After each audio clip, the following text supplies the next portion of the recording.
I would like, if I may, to take you on a strange journey.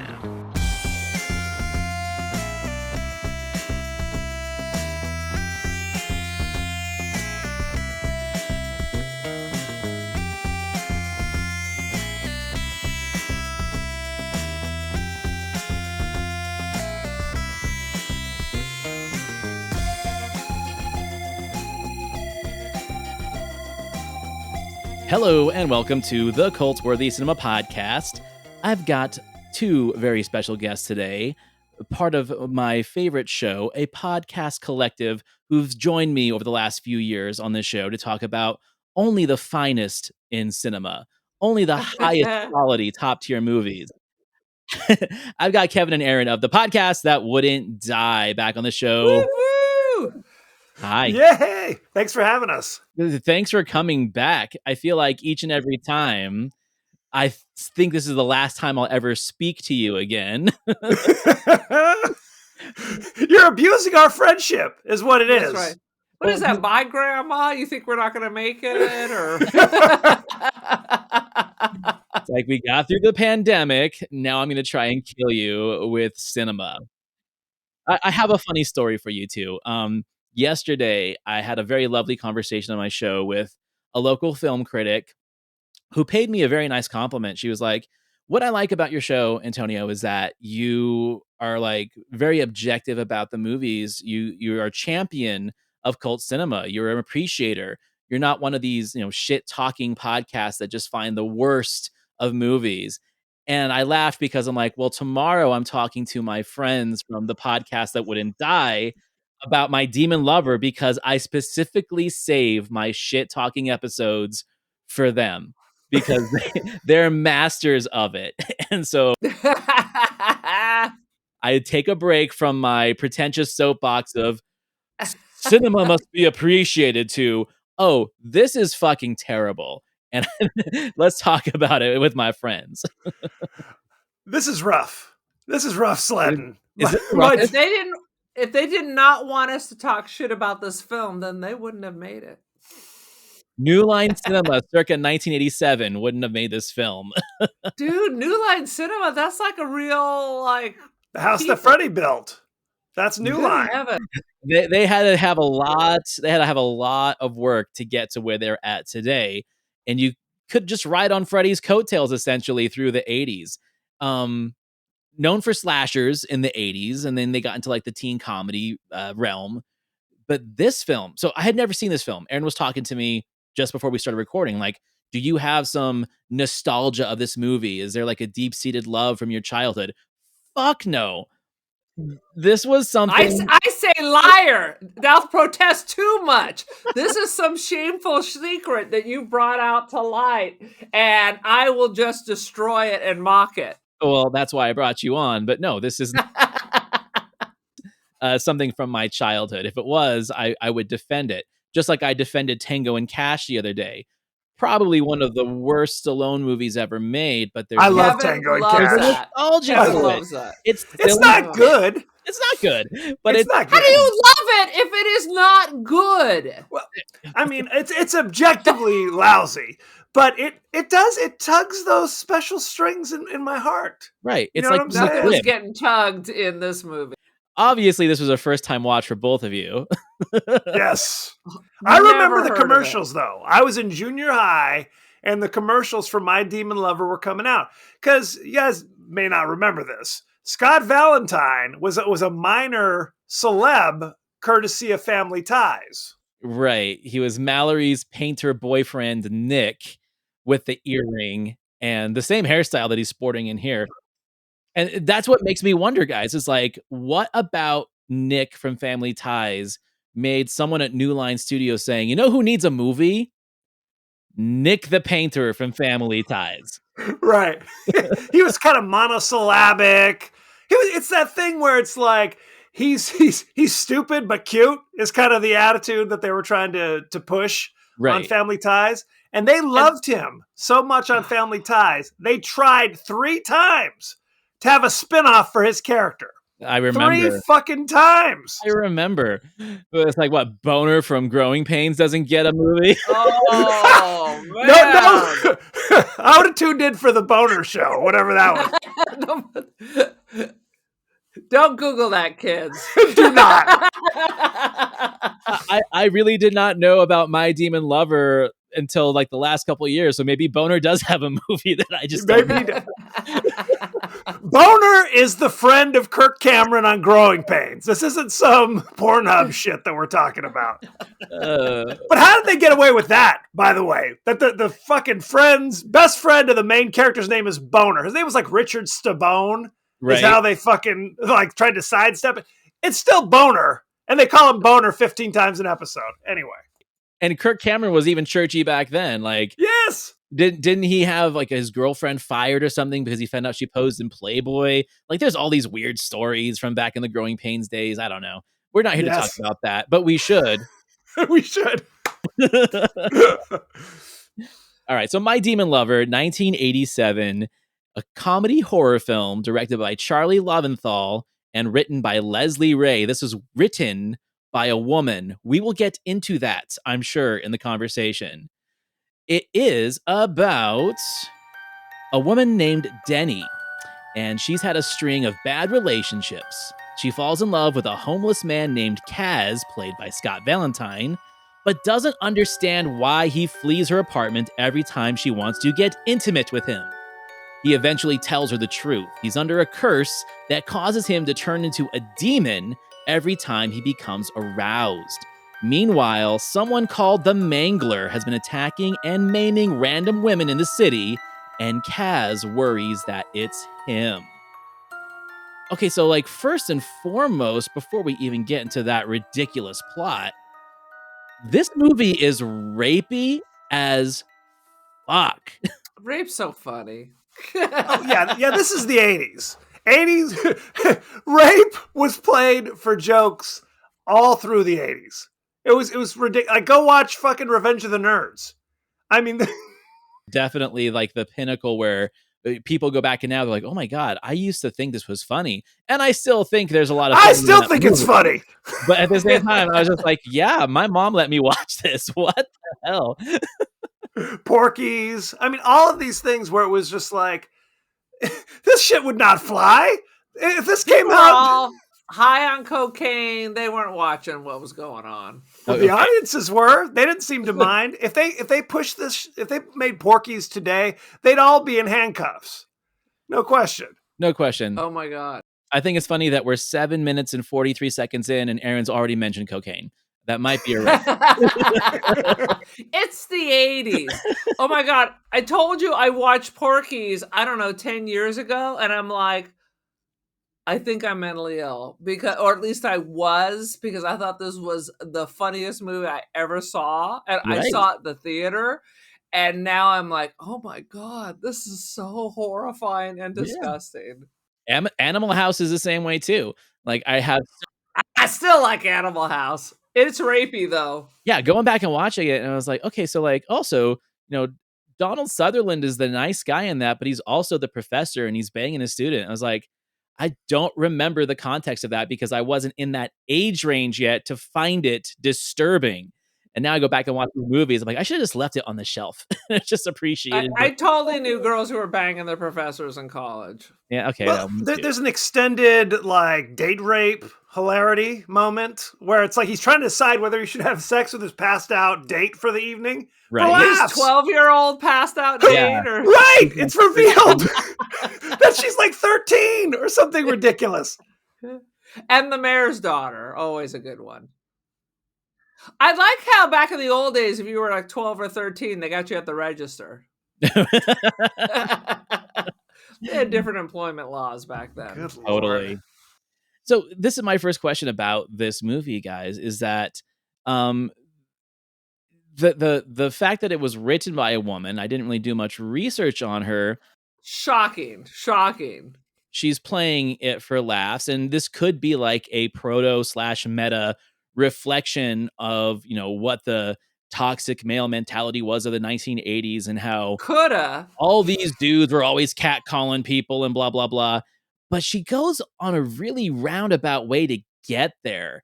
And you think that there might be some kind of, I don't know, proverb at the end that's going to help nail her point home. But in my opinion, when it gets to the end, it like doubles down on how creepy it actually is. We'll save it for that. But here's my first point is, okay, so when we're introduced to Denny, she's cute as a button. I think she's an adorable girl and very typical with like the mentality of relationships today. Beautiful girl, but she's insecure and just lets these douchebag dudes kind of walk all over her. I mean, her boyfriend openly like burgles her house and she's just like, oh, well, he's probably got some problems right now. It's like, okay. Her boyfriend was ridiculous. Fault. I should have been more. He told me no loud parties on my birthday. he literally like kicks her groceries as he's stealing all her shit. Okay. I know. No streamers on your birthday. As rough as this movie was, I did get some chuckles out of it, just of like, what the hell was that all about? Was that an actor decision or was that in the script? Well, and so that is our introduction to her. She's a pushover, but also she's kind of got like that Florence Nightingale thing where she kind of like takes in lost and broken people. And that's something because she is lost and broken. Right. She's a doormat. Is this maybe it's Barfly, but a lot cleaner. Oh, right. Everyone has deodorant except for her homeless boyfriend. This is New Line's version of Barfly, and we got Scott Valentine instead of Mickey Rourke, essentially. I got you. It writes itself. It writes itself. I mean, that's a double feature. Every time we do an episode, we come up with a better version of what these movies should be. Come on, Hollywood. You know you need to hire us. We'll take care of this. So this is my other question about this movie. So, Scott Valentine, as we're introduced to him, he's a homeless saxophone player on the subway. And he's dirty, he's grimy, but he's also like overly flirtatious and creepy. But if he knows that he turns into a demon when he gets sexually aroused, then why is he so sexually aggressive with strangers on the subway? It makes no fucking sense. It makes no sense. It makes no sense because he can clearly turn it on and off. When he's with her, he acts normal. But even when he was sitting with her and her girlfriend, when she saw he was a demon, he's like staring at her tits the whole time. He's like just looking at her He tries to pick her up as he's sitting next to his quote-unquote girlfriend. Literally when we're first introduced to him, he seems nuts. He seems totally crazy. New York homeless dude who plays a saxophone on the subway. And there's nothing about his curse that would preclude him from just having a fucking job. Right? Right? Does he not have a family? Did they throw him in the street? And where did he get that rockin' 80s jacket? Right. He was down in Miami. He stole it off of Sonny Crockett, 100%. Okay, and why isn't she sending him off to the shower? I'm like, okay, you're going to live here. Why don't we put this in the wash and you go hit the shower? Because you dirty. Like, that's like the other thing. So she's almost like molding him into like whatever version her ex-boyfriend was as well. Kevin, you mentioned the curse. How about you explain the curse to us? So I guess when he was in middle school, he was making out with, a gypsy woman's daughter or something. I shouldn't say that. A Roma woman's daughter, right? Who goes to his high school? Is that what it is? Or a grandmother or whatever she is. She comes out and shoots a lightning bolt at him. And now, whenever he gets aroused, he turns into a freaking variety of weird freaks. Some are just normal people that are just kind of odd, and some have horns and but the thing about it is it doesn't seem to affect his personality. It affects it a little bit, but it's weird because he thinks he's the mangler. But why? Because he doesn't really attack her. Right. And he seems to have full knowledge when he's with her of what's going on while he's the demon. Right. So why does he think he's the mangler? And that's the weird thing is like, we think that it might be a Jekyll and Hyde situation because there are scenes where he comes back from his night of demoning and he's on the couch and he's like, oh man, what happened last night? Where was I? What did I do? But then there's times where he's like totally aware of what is going on. Exactly. The other thing too is like, as we're introduced to him, we do think he's like a crazy homeless person. The scene where she is having lunch outside at her little vegan health food shop, and he comes along and he takes a bite of her burger and then spits it on her because it's a beet burger, a fruit burger. Yes. It was gray. It was like gray oatmeal sandwich. It was very disturbing. Well, he literally has chosen to sleep in a pile of garbage by the side of the road. This isn't like an alley. It's just literally a pile of garbage bags. I thought it was a corpse. I thought it was the Mangler's victim because you see like a hand. And no, that's fucking Nick from Family Ties. She takes him in. Which is insane. This is the part that I find really interesting also because makes no fucking sense. There is a subplot to it where there is someone going around town called the Mangler who is, killing women, and her roommate, is that what it is, or her work friends, her girlfriends that runs the shop with her? The chick from Seinfeld, right? Yes. From one episode of Seinfeld. This isn't Elaine Bennis. But I totally recognized her. As soon as she came out, I was like, she's from Seinfeld. Jerry's many random whores that just shows up. Pretty much. In fact, Jerry's the whore. Fair. It was like, oh, Jerry has a different girl every episode, so how did that happen? I know how, it's money. But and cocaine. When you're the star of the show, you can do what you want, I guess. Her sister gets mangled, and so now this girl has kind of like a vigilante vendetta thing where she is going to find the Mangler, and that is where we get into some confusing territory because Kaz isn't sure if he is the Mangler. He thinks he might be. This girl is positive that he is, yet it still lets us continue with this kind of cutesy love scene montagey relationship between he and Denny that makes no sense. I mean, there's some cuteness to it, but that's another part that blew my mind, is like, what are we doing with this story? Are we a horror movie? Are we a killer movie? Are we none of the above? Are we none of the above? Like, literally, if AI existed back in 1987, I would say this was written by AI because it's got no like real structure whatsoever. Totally. It's got like these Argento moments, right? Where it's like the killer is picking off women as is dressed to kill or some shit.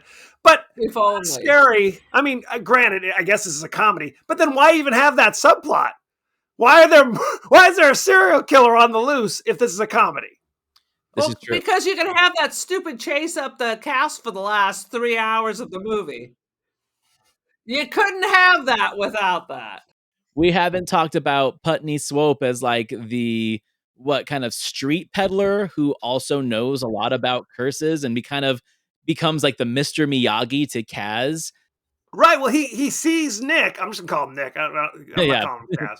He sees Nick and is just like, "Oh shit, you're cursed. I'm out of here. I'm packing up my wares and moving on down the road." So I mean, I guess he's got real, knowledge and powers and shit. He seems to know all about the curse, and I love the fact that he says that he's got a case of Romanian blue balls. Very famous. Well, what do they call it? He's Pazatski'd? You're not possessed, you're Pazatski'd. Which seems kind of offensive. Is that a made-up Polish word? I don't appreciate that. I'm not Polish, but... It sounds harsh. I decided would have made this better if it was instead of the Romanian grandmother, it was the Romanian old lady from Drag Me to Hell. That would have spiced this biz up some. Right. Okay, so this is the other thing too, is like, I don't remember Nick in Family Ties being known for like his I don't know, rubber-faced antics like a Jim Carrey character would. Essentially, he was, I don't know, like a poor man's Joey Lawrence. He had like his whoa, hey, that kind of stuff, right? That was it. That's all he was. But in this, once they get like those prosthetics on him, he suddenly turns into like a rubber face cartoon character. But it doesn't work because he's not good at it. He's just the guy in the mask with the demon head and the demon hands, and the demon tail. So it isn't like a once bitten thing or any other vehicle from the 80s that Jim Carrey might have been in where he's rubber faced.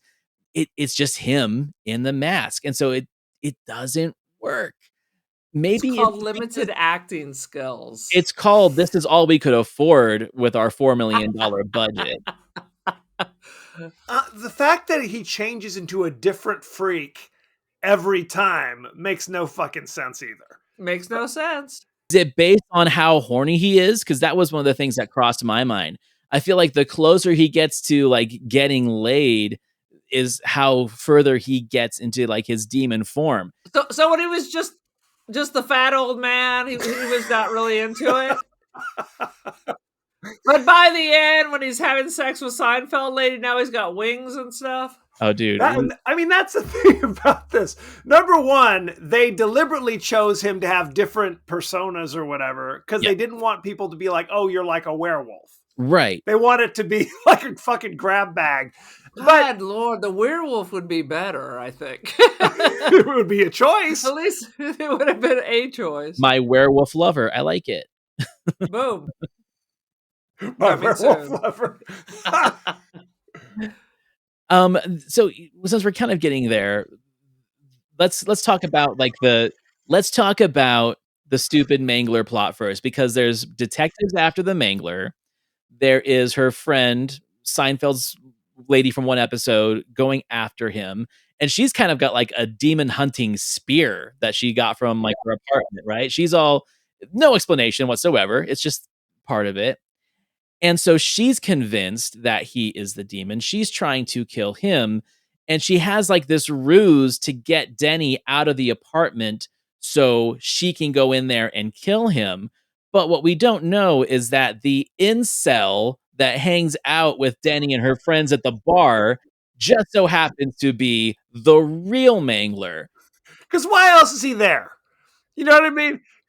He is like a comically, but without being funny, like ridiculous character who's like trying to hit on every chick at the bar. Like he's spilling his drink. Like he's got a Jimmy arm. Like he can't even walk from point Jimmy arm. He can't walk from point A to point B without spilling or falling or something. It was just like, what is happening? Why is this character here? Oh, of course, to be the Mangler. There's no other reason. So if you think about it, he's really more functioning than the boyfriend. He's a higher functioning curse dude. Because then we find out that apparently he was making out with the Romanian girl when she was 5, I guess. Because I'm guessing there's an age gap between these two. Because he has the same curse. Yeah, he seems a little bit older and he has a lot more restraint over how he can control the demon coming out. He has a job and doesn't sleep with trash. Or 100%. Well, and he's like on the board of education in charge of discipline. Yeah. What the hell does that have to do with anything? That's hilarious to me. The fact that he we learned that in a bar. Yes. That's some unnecessary backstory as well. It's like, what are we doing? He's like, I can't move forward. I need my backstory. What's my motivation? What's motivation? That's so New Line though too, because when I think about like the horror films that New Line was putting out, there's always like that one subversive character that's like really conservative on the outside, but is actually kind of like a freak underneath. Specifically, Nightmare on Elm Street 2. You know, there's part 2, yeah. So I think there's a formula that they were following, and like, okay, well, that is our guy. I mean, he reminds me of something like who the Philip Seymour Hoffman played in that one movie, Happiness. He kind of seems like that guy who's like super conservative on the outside, but then just like a total freak behind the scenes. I think that was Congress in the 80s. So yeah, 100%. So Denny gets kidnapped by the Mangler and taken to the cat. It's a castle, but it's in the park. Like I was unsure of that. Like it's like a Scottish castle, but it's in Central Park. Is that what it's supposed to be? I'm not that familiar with the geography and topography of Central Park, but I'd be shocked if there was a gigantic like Scottish castle. And it's literally like we see this angle where it's just them by a lake and they're like, "Oh shit, there's that castle." And then the camera flips and then there's suddenly a heretofore never mentioned castle in the middle of the park. The reason why, by the way, Seinfeld girl had a special demon spear is because her and her sister worked at some voodoo shop called Gree. It was like a trinkety head shop kind of thing, and that's why she had the spear. Asking way too much. Okay, so this is where like things get really jacked up, guys, because this Charles, the creep, the demon creep, has Denny in the castle. And now that her girlfriend knows that Kaz isn't the Mangler, but does have demon abilities, she's like, well, why can't you just turn into a demon and go up there and save her? And he's like, well, I only turn into a demon if I get sexually aroused. And she's like, okay, well, then let's bang. And you can turn into a demon and fly up there and get him. And he's like, okay, cool. I almost fell out of my chair when that happened. This is your fucking plan? You're just, and it wasn't just, I'm going to get you aroused. It's like it's like a 5-minute smash cut of them fucking in the woods. While his girlfriend's watching from above. On the banks of the swamp. Will you hurry up and turn into a demon already? Like, right. And who's to say that he turned into the demon with wings? What if he just turned into the crazy old man again? What's he going to do then? Just shout loudly at the window. I don't know. But so then like the police show up and the police are like, hey, demon, go help this girl. We'll back you up. It was so ridiculous. Well, here's the other thing. And maybe you can understand what's happening here. When the Mangler has like a crazy like rubber monster hand. Right. That he pulls off. But you're a real demon. Why do you have a rubber hand? He's like, this is where I make my rubber hands. For what purpose? For fingerprints? It was so ridiculous. It was some random set they decided to throw some crap into, and let's just go ahead and shoot. We don't have time to decorate it or have it make any goddamn sense. Right. But let's just go with it. It was a high school production of like Frankenstein is basically what they stumbled into for the last 45 minutes of this movie. Correct. And how many towers they kept going up? That thing is as tall as what? The Empire State Building, the Sears Tower, because they just kept going. Fucking ridiculous. It's like the crappiest car chase that God ever made. Same staircase over and over and over again. And then you think you're on the roof, but no, look behind you. Now that there's another staircase you can go up. Fucking A. When you see Scott Valentine flapping around those crazy wings. Those little... So shitty. I think Dean Cameron's wings were better in Rockula, personally. Rockula. Oh, Lord. Oh, sweet Jesus. And here we are again. Why is Charles' demon so much bigger and scarier and meaner? Has he just developed his demon muscle? Is that why he's much more in tune with his demon side? And I guess Kaz is a little bit more new to the fact of controlling his demon. Kaz is a spaz. He can't be that new. I mean, he's been running around like that for 10 years. Yeah, but he's not getting laid. He's a homeless dude on the subway. So he hasn't had enough experience to practice his demon muscle. He can't hold a job because he's a part-time demon. Okay. So why is the Mangler aroused? That's okay. So that's my next question is, if the Mangler has mastered his demon skill, does that mean that he is getting laid at the bar? Because that's not what we see. Or is he doing more than mangling these women out on the street? Oh, Jesus. Took a dark turn. So we have to like make sure that we don't go that deep in the paint. Or is having sex not the thing that gets him off? What, does jerking off count? Literally, when they were pulling down his pants at the beginning, I'm like, I thought he was going to be like a Ken doll. Oh, Jesus Christ, we skipped right over that. Where it's like the reveal that he's got a scar on his stomach, but you're right. Multiple times they're like pulling out down his fucking pants, opening his shirt. I'm like, wow, what kind of movie is this? How far? Was he wearing mom jeans? Because it seems like we unbuttoned it and we shoved it down and just to see the scar. Well, almost, dude. I swear to God, and I'm not trying to be hyperbolic here. I thought I saw Dick Root in that scene. Yes, dude. The top of his bush and the tip of the root. I was like, what? Hence the NC-17 rating. But I didn't see a belly button. Maybe I was too transfixed about what was going on. Very bizarre. Did we even talk about how her friend has some bizarre relationship with like the chief of police who's at least 50 years older than her? Yeah, it's weird and it doesn't really make a lot of sense. And I completely forgot about it until you just mentioned it.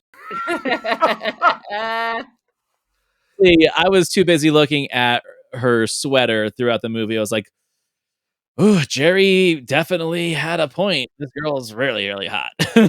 Well, what's funny is she's still in shit now. But now she's obviously older, so she's not the sex pot she was back in '87. Right. So it's kind of, she was like in Erin Brockovich, and she's kind of the bitchy attorney that Erin Brockovich kind of like. Oh, you're right, where she gives her the water from the well. That's right. Right, 100%. Not nearly as hot, I'm sad to say. Time Don't speak for all of us in the room. Good. Let's talk about like the subtext of this movie, because I started reading people's blogs on this movie and it cracked me up. Wait a minute, there's blogs about this movie?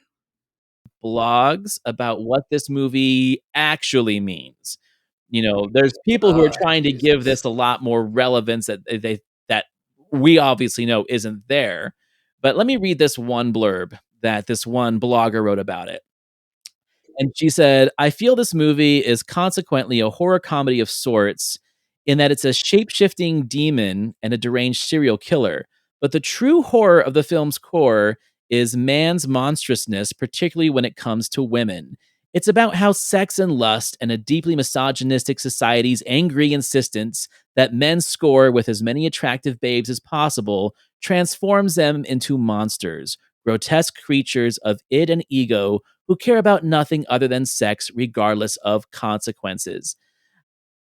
Very literate, very well put. I think she's really stretching there. I don't think the movie is thinking that deeply at its subtext. I think this movie is just about a horny demon. 100%. I think she kind of had this thing that she wanted to say and then kind of tacked it on to My Demon Lover. Now, what she says... I'm not saying she's wrong. I'm just saying the writers had none of this in mind. Someone can watch My Demon Lover and find the sociological and sexually political message behind it. Or we can see that it's just Nick from Family Ties wearing an assortment of rubber masks who turns into a demon when he gets horny. I have to say, though, we do need to give the filmmaker props because it is the 80s and no one was topless. So there's something. I disagree. I don't think you have the props for that. That's why I watch 80s movies, for God's sakes. You bring up a really interesting point with that, because I feel like in the 80s, there are movies that context-wise are much tamer than the contents of this, but there are boobs and nudity and sexual situations where this, because it seems, I mean, there's a part of this movie that feels like it's almost directed at like kids and younger audiences. Yeah, it's wacky. And that to me is even more disturbing, because if we think of the subtext the way this blogger did, that's more disturbing than, let's say, I mean, I'm not saying that Porky's is innocent, but Porky's is also relatable, right? Like they're just these young kids that, you know, want to lose their virginity. And so they go to the roadside whorehouse diner. As one does. As one does in high school. I mean, out here in Utah, we just have Denny's. Same difference. No, how many movies from the 80s were about, I got to lose my virginity? There were like 100. There was Losing It with Tom Cruise and Jackie Earle Haley. I mean, they were just pumping them. Evidently, no one was having sex in the 80s.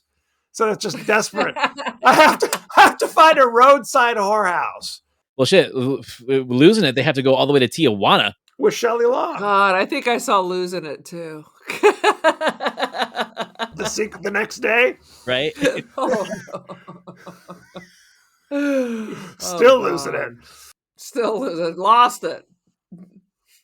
Can't find it. Forgot about it. Yeah, do you get what I'm saying, though? Like, there are movies that I feel like, in context, they are more innocent, but because they do have nudity and sexual situations, they're looked at as more perverse. Where I feel like this one actually is more perverse, even though it's not directed at that audience. It's PG-13, and it's kind of wacky and zany, and it does seem like it's directed for kids. It's like Family Ties with rapey situations. Well, you can definitely see that this is kind of could be geared towards younger people because it is so wacky and light. Even though there's murders and mayhem and attempted rape, it's light, I guess. But it is kind of a bizarre combination, isn't it? It's like if they got rid of, how would you do this movie? If it's, let's say the demon doesn't come out because he's horny, he comes out for some other what's another reason that a guy would turn to a demon? I don't know. What? He's hungry. He's hangry. He's hangry, and wacky shit ensues. Right? Some middle school kid befriends the kindly homeless man who turns into demons every. But he's not kindly. He's not kindly. He's a freak on the train who should have been arrested. Why do they make him? For one, why do they make him homeless? And for two, why do they make him such a dick? Like, or is that just how he read it and that's the way he performed it? I don't know. Like, it's well, the enigma of this movie is that I like to think he's just ad-libbing it all. And that's why he's in financial planning right now instead of acting. That is true. He is not homeless these days. No, it's true. It's like if he has a regular job and a career and shit, then maybe it makes less sense because she only kind of brings him in because he's so lost and homeless, right? Well, he saves her, right? Yes, he does save her from the creepy guys. But this is the other part too, is like there has to be an underlying freak to Denny that we don't really see, at least at face value, because she's always trying to get him to bang. And she's like cleaning him up and making him into like a workable boyfriend, where if this was modern times, these relationship podcasts would tell her to heal her trauma before finding a new man. That is the craziest shit. She's like a sweet girl. We've all known them who has zero self-esteem. And if you smile at her, she's planning the wedding. It's true. And then she's going to put up whatever crap as long as you don't leave. Would this happen in reality? Would a woman be like, "Oh, here's a woman crazy... and a demon"? Well, yes, but I mean, would a woman on the subway? Would a woman on a subway be like, "Here's a homeless saxophone player. I feel sorry for him. He's now my boyfriend. I'm bringing him home with me." He saves her and he brings her inside.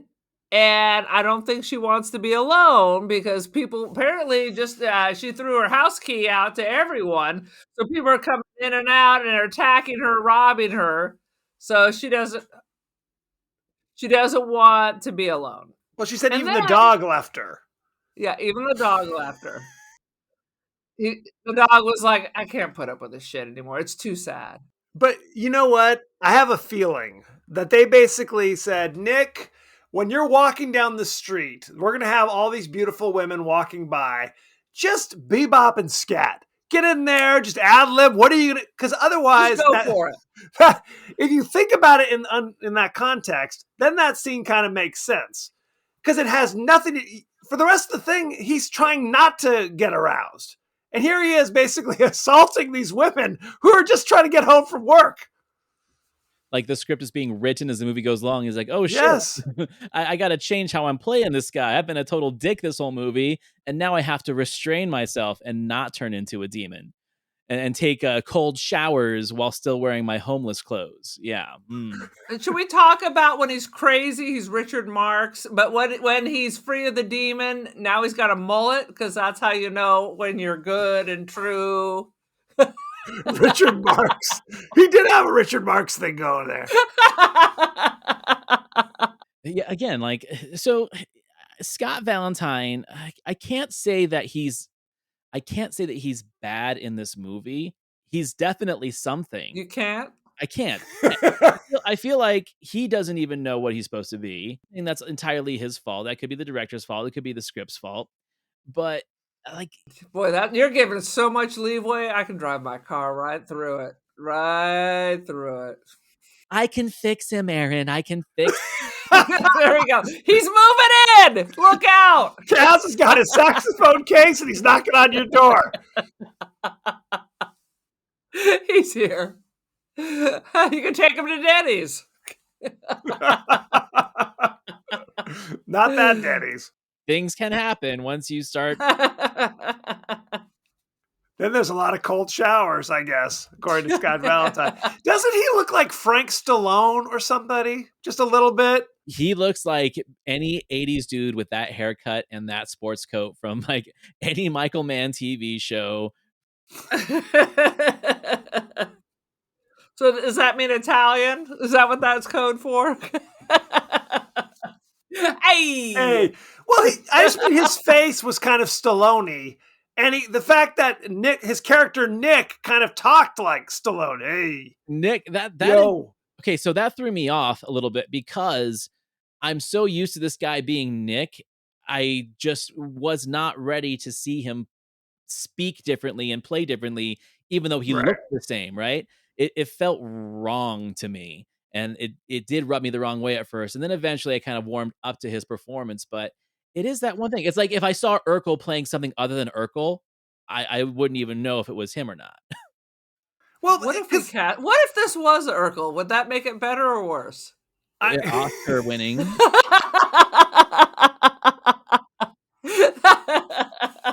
It's like he literally just stepped off the set of Family Ties. And now he's Kaz. The same hairstyle, practically the same fucking clothes. It's like if Urkel was still, like, Jaleel White was still dressed as Urkel. With the fucking glasses and the tape on. Like, that's what we're talking about here. It's the exact same thing. His armpits. Right. You know, Scott Valentine being like, oh, fuck Michael J. Fox. You know, he says he has to go from set to Family Ties to do Back to the Future and he gets no sleep. I'm doing it too. I'm a movie star too. I mean, this is basically the length and breadth of his career. Yeah, Family Ties, My Demon Lover, and now he's in finance. Yeah, record scratch. He realized it's time to stop. Just go ahead. Well, Hollywood also realized. It was that. Either you're going to go behind the camera or you're just going to slide into porn. Those are the only options. That's in fact, it. the whole beginning of this looked like it was shot on video. It looked like soap opera quality. The whole introduction, I was like, what the fuck is this? Not every show's been shot on video. You need to change the settings on your TV, by the way, Erin. I'm telling you, it looked like soap opera quality. They weren't using film for My Demon Lover. He could have had like the Andrew Stevens career trajectory where now he just makes like Cinemax and Showtime late night owl softcore porn. He wishes he had his career. He wishes. We were just talking about Andrew Stevens. We were just talking about Andrew Stevens. Because he did a movie with Stella Stevens. So we're like, remember Andrew Stevens? The bastard. He was huge in the Bicentennial.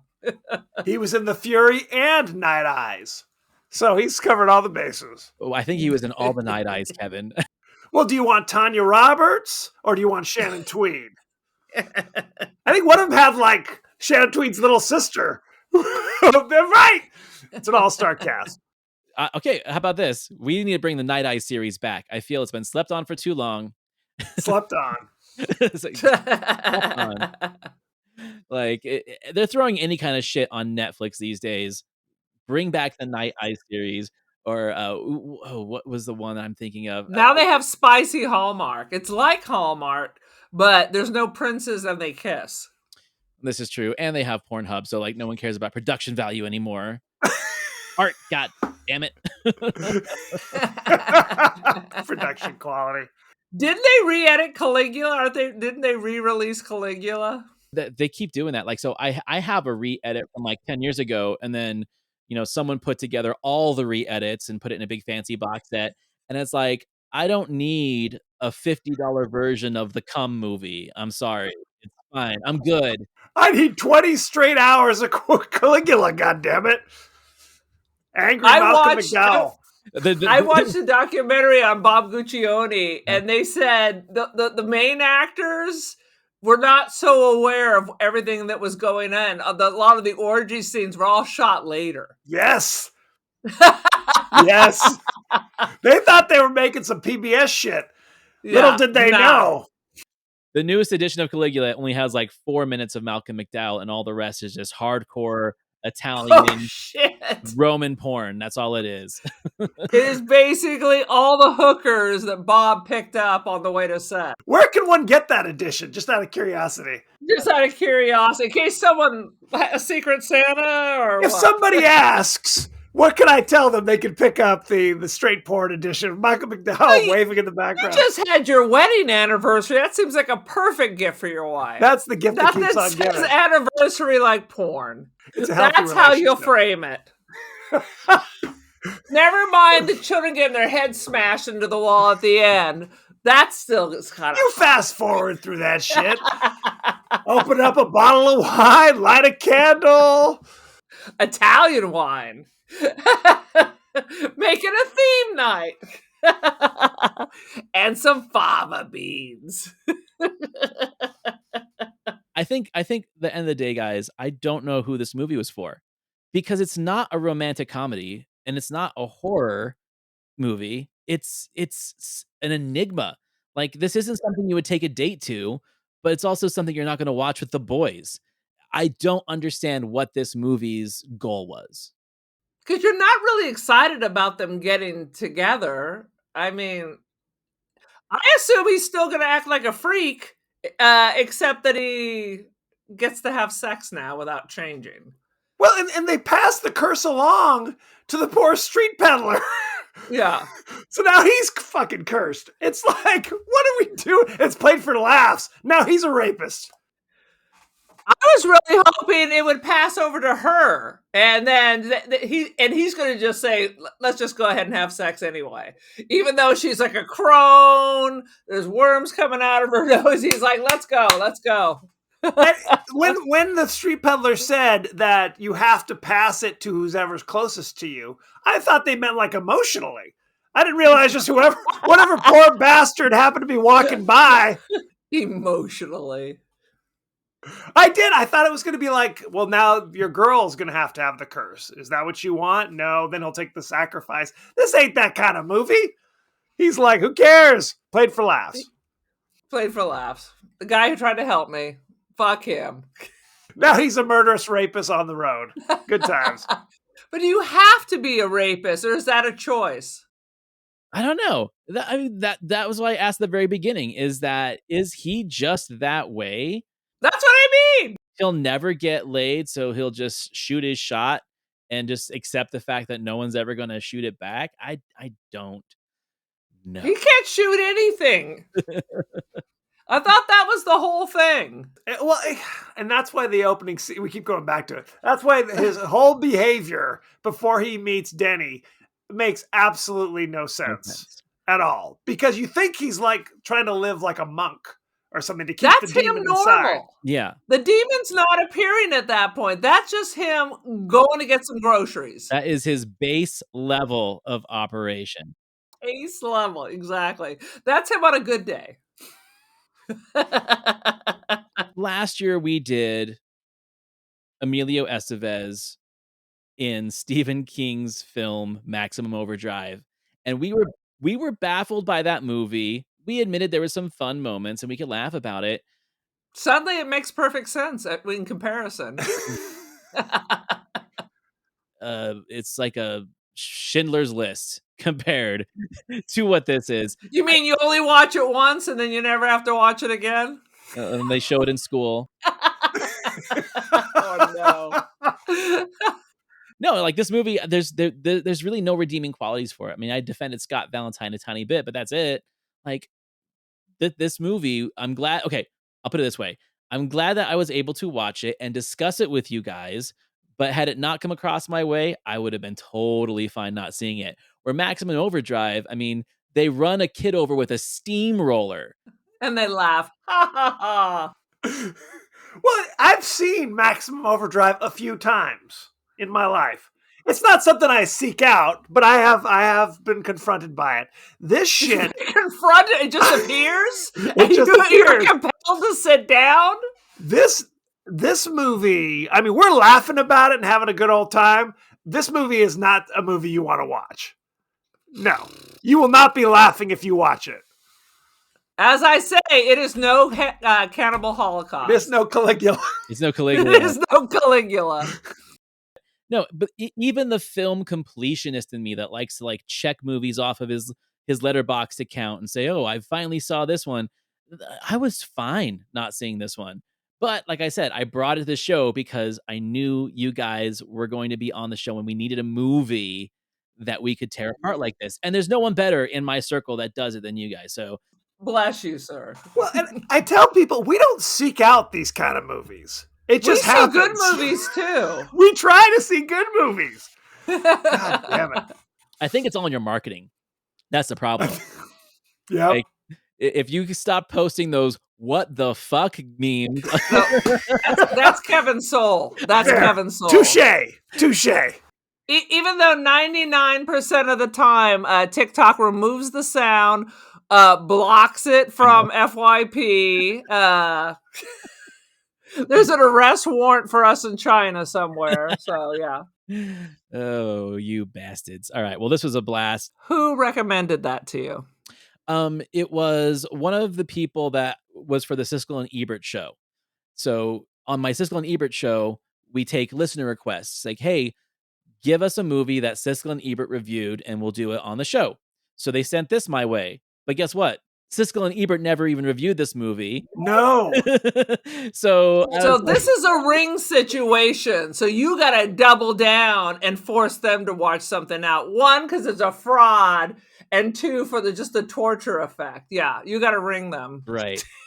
You got to ring them. You got to make a copy and pass it on. You got to pass it on. You got to watch it or Samira's coming through that fucking TV.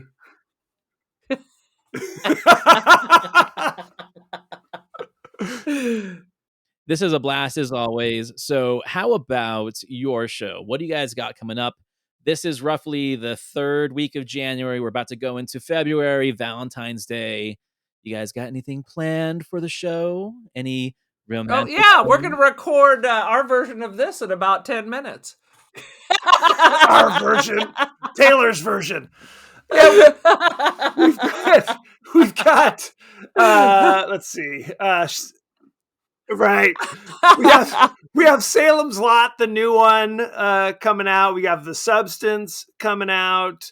All sorts of interesting things. Treasures. So, are you guys not doing anything special for Valentine's Day? No romantic movies? Or is this going to be it? My Demon Lover is your Valentine's Day. Kevin and I are going to hold hands and watch My Demon Lover. Yes, that's 100% what we're doing. So good times. So buckle up. Oh, I'm never watching this again. You guys are just like me, pretty much on the same social platforms. So how about you tell the audience where they can find you? And you already told me what's coming up. So we're the podcast that wouldn't die. We discuss guilty pleasures and forgotten classics of the horror and sci-fi genres with a comedic twist. We're different from all those other movie podcasts. We tell jokes and shit. We're on most social media. We're on Blue Sky, Threads, TikTok, Instagram. We're on YouTube. We're on Spotify, Apple Podcasts, anywhere the finer podcasts are available. So check us out.